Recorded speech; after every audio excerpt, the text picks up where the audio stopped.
Assalamualaikum warahmatullahi wabarakatuh. Halo anak-anak, bagaimana kabar kalian hari ini? Semoga kalian selalu dalam keadaan sehat ya. Nah, di video kali ini saya akan menjelaskan materi tentang teks deskripsi. Nah, dari kalian apakah sudah tahu apa yang dimaksud dengan teks deskripsi? Nah, untuk yang belum tahu, mari simak video ini sampai habis ya. Teks deskripsi adalah teks yang menggambarkan, memaparkan, atau melukiskan suatu objek sesuai dengan keadaan sebenarnya, secara jelas dan terperinci sehingga pembaca dapat melihat, mendengar, mencium, dan merasakan yang dilukiskan itu sesuai dengan citra penulisnya. Di dalam teks deskripsi terdapat beberapa ciri-ciri. Yang pertama, bahwa teks deskripsi itu menggambarkan dan melukiskan suatu benda, tempat, atau suasana tertentu. Yang kedua, melibatkan panca indera untuk menggambarkan objek. Ciri yang ketiga, menjelaskan ciri-ciri objek seperti warna, ukuran, bentuk, dan keadaan suatu objek secara terperinci. Nah, di dalam teks deskripsi juga terdapat jenis-jenisnya. Jenis-jenis di dalam teks deskripsi itu sendiri, yang pertama adalah teks deskripsi subjektif. Nah, jenis ini menggambarkan sebuah objek menurut sudut pandang dan pengalaman penulis. Nah, teks deskripsi ini berpotensi memuat opini-opini pribadi penulis terkait dengan objek yang dibahas. Misalnya, penulis menggambarkan gigi hewan anjing lucu karena pernah merasa geli saat digigit olehnya. Nah, pengalaman ini tentunya tidak lumrah terjadi. Untuk jenis teks yang kedua yaitu teks deskripsi objektif. Sesuai jenisnya, teks ini ditulis berdasarkan kenyataan yang tidak dibuat-buat atau mengandung opini penulis. Nah, teks deskripsi objektif ini diungkapkan sesuai dengan yang dilihat atau dirasa. Misalnya, matahari terbit dari timur dan tenggelam di barat, sesuai dengan kenyataan yang ada dan diyakini oleh mayoritas orang. Nah, seperti itu. Nah, kemudian untuk jenis yang berikutnya, yang ketiga adalah jenis teks deskripsi spasial. Teks deskripsi spasial ini lebih fokus dalam membahas tempat, ruang, dan sejenisnya sebagai objek teks. Nah, jenis ini biasanya muncul sebagai teks tanggapan deskripsi ketika seseorang menanyakan arah menuju atau ciri-ciri suatu tempat. Jenis yang keempat adalah teks deskripsi eksplanatori. Tujuan dari teks ini adalah menyampaikan informasi mengenai objek yang dibahas yang sudah banyak diketahui oleh pembaca. Nah, isi dari teks deskriptif ini mayoritas telah dialami atau dirasakan oleh mereka sehingga bukan jadi hal yang baru. Jenis yang terakhir adalah jenis teks deskripsi sugestif. Jenis ini bertujuan memberikan sugesti atau dorongan agar pembaca dapat membayangkan atau mengimajinasikan objek yang dibahas. Mengikuti tujuannya berarti objek dan isinya adalah hal yang jarang ditemukan oleh pembaca dan interpretasinya berpotensi subjektif. Nah, itu adalah 5 jenis dari teks deskripsi.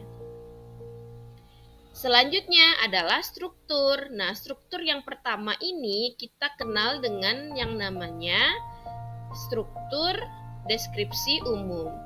Nah, di bagian ini menjelaskan hal-hal general terkait objek yang dibahas. Nah, kemudian di dalam deskripsi umum ini yang dibahas itu seperti arti namanya, lokasi, sejarah, dan pernyataan umum lainnya. Gambaran umum ini mengarahkan pembahasan ke hal yang lebih spesifik. Nah, yang kedua adalah deskripsi bagian. Struktur ini berisi pemaparan yang lebih mendetail mengenai objek yang dijelaskan. Yang ketiga, strukturnya adalah struktur penutup. Bagian ini dapat berupa ringkasan dari deskripsi atau kesan penulis terhadap objek tersebut. Nah, namun biasanya akan kalian temukan jenis teks deskripsi yang hanya memiliki dua struktur saja, yaitu deskripsi umum dan deskripsi bagian. Selanjutnya kita masuk pada unsur kebahasaan yang terdapat di dalam teks deskripsi. Unsur kebahasaan yang pertama adalah kata konkret. Apa nih yang dimaksud dengan kata konkret? Kata konkret digunakan dalam teks deskripsi agar menimbulkan imaji penglihatan, imaji pendengaran, atau imaji perasaan di pikiran pembaca. Nah, kata konkret ini selalu memiliki kaitan dengan pengimajian. Pengimajian akan muncul jika terdapat kata konkret di dalamnya.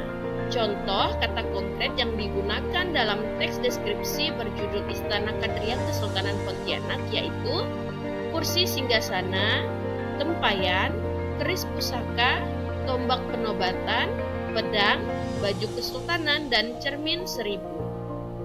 Nah, kata-kata tersebut dapat dibayangkan dan dapat memunculkan imaji di benak pembaca. Nah, itu sebabnya contoh-contoh itu adalah merupakan kata konkret.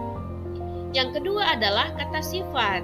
Kata sifat digunakan untuk menunjukkan kesan penulis terhadap objek yang dideskripsikan. Nah, contohnya seperti apa? Nah, kata sifat ini mengungkapkan sifat atau keadaan orang, benda, atau binatang. Nah, kemudian kata sifat yang terdapat di dalam teks deskripsi yang berjudul Istana Kadriah Kesultanan Pontianak yaitu terpanjang dan indah. Jadi ada kata-kata sifat di situ. Kata sifat lainnya contohnya manis, tinggi, pendek, seperti itu. Unsur kebahasaan berikutnya adalah kalimat perincian. Yang dimaksud dengan kalimat perincian yaitu kalimat yang menyebutkan atau menguraikan suatu objek sampai ke bagian yang sekecil-kecilnya. Ya, sekecil-kecilnya. Nah, contohnya apa? Nah, kalimat perincian ini digunakan untuk menguraikan suatu objek secara detail. Kalimat perincian yang terdapat di dalam teks deskripsi yang berjudul Monumen Tugu Khatulistiwa dapat dilihat pada berikut ya. Yang pertama, ukuran tugu yang dibuat yaitu terdiri atas 4 buah tonggak yang dibuat menggunakan kayu belian. Masing-masing besarnya 0,30 meter. Tinggi tonggak bagian depan sebanyak 2 buah setinggi 3,0 meter dari permukaan tanah. Dan tinggi tonggak bagian belakang tempat lingkaran dan anak panah petunjuk arah setinggi 4,40 meter. Kutipan teks tersebut dapat kalian lihat di bagian menu budaya lokal ya. Nah, itu tadi adalah kalimat perincian. Jadi secara rinci dijelaskan atau digambarkan objek yang akan kita deskripsikan.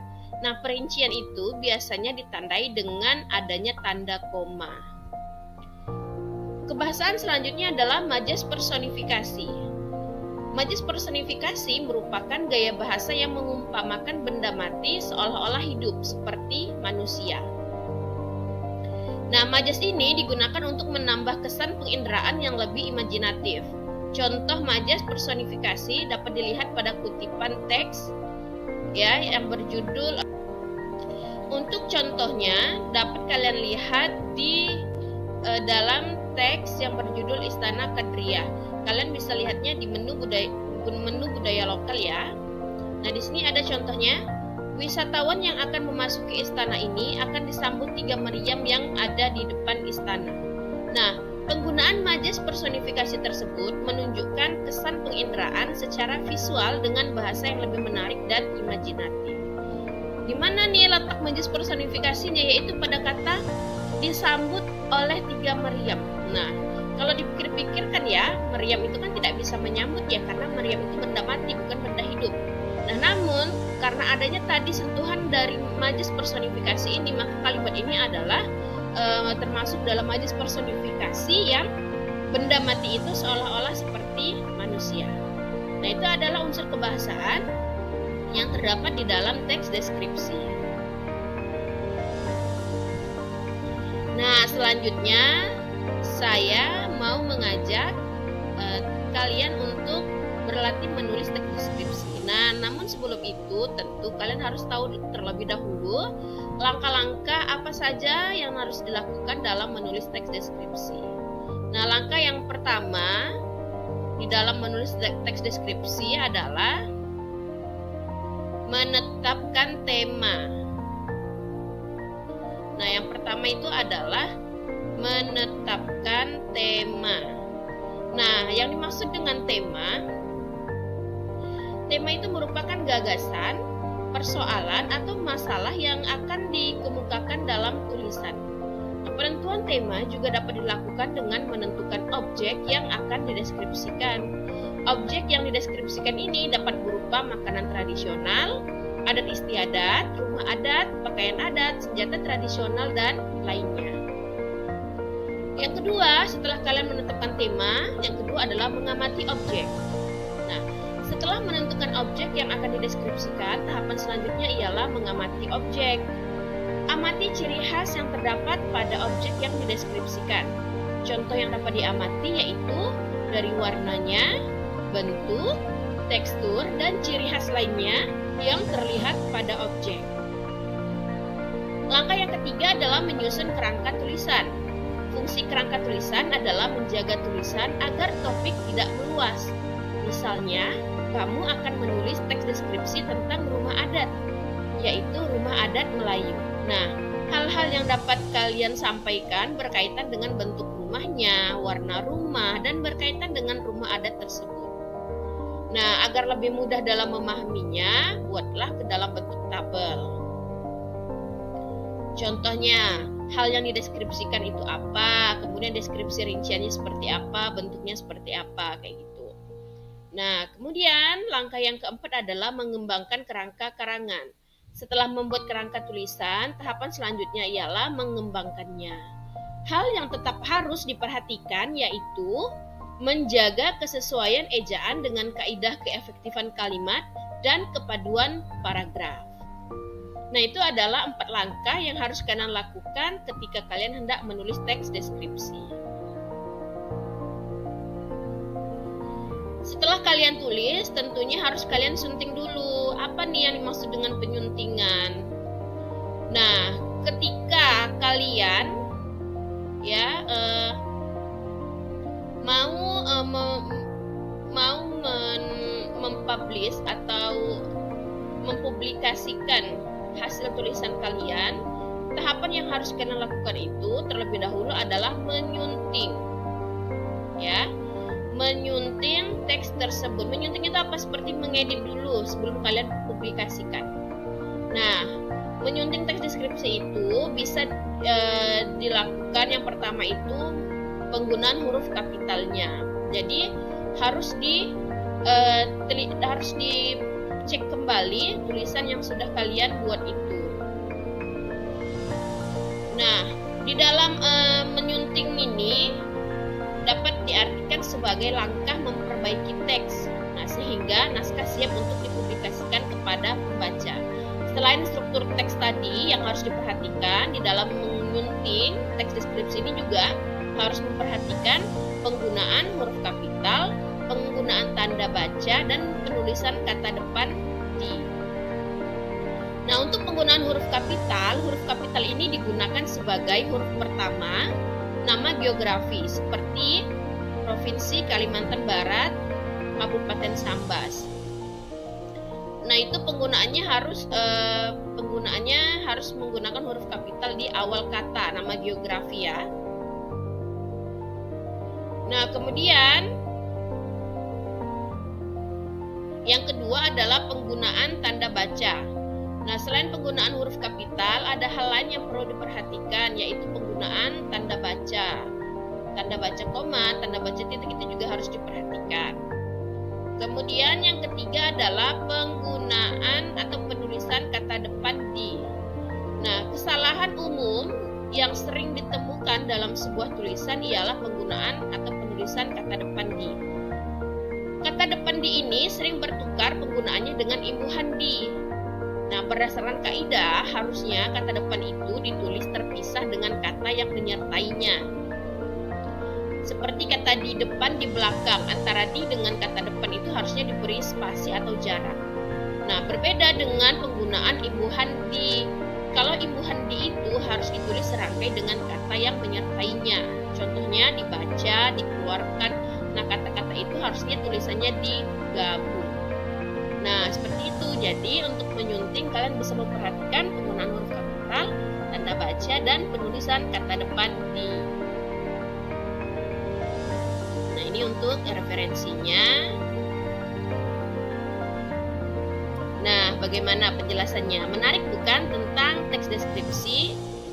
Nah, terima kasih kalian sudah menyimak video ini sampai akhir. Sampai bertemu di video selanjutnya. Wassalamualaikum warahmatullahi wabarakatuh.